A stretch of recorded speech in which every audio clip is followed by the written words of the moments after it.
Бір құдірет бізді өмірге жолдайды. Біз өмірді түсінбейміз, сол қайғы.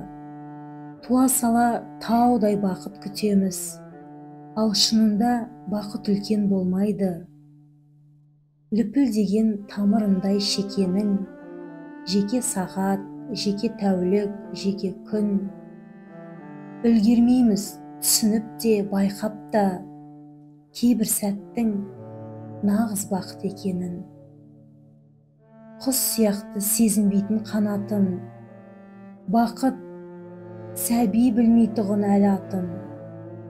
Бақыт ғажайып бір дәм ғана, сүйгеннен соң ерніңде қалатын.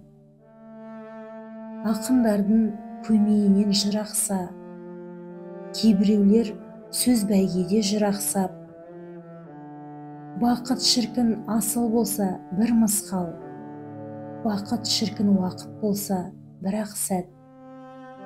Мүмкін емес бұл өмірден исіну, болу керек ән әдемі, күй сұлу. Бақыт деген бұлтты күнде жадырау, бақыт деген жұмыс болса сүйсіну. Келтіретін адам болсан елге мін, неге керек босқа өмірге келгенің? Бақыт егер байлық болса бергенің, керек болса отан үшін өлгенің. Өмір мына лыпып тұрған ұстара, өлім келсе қайтусын түсті ара.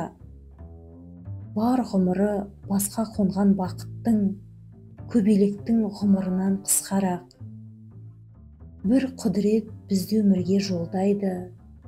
Біз өмірді түсінбейміз, сол қайғы. Бақыт үлкен болған емес шынында, ал қайғының кішкентайы болмайды.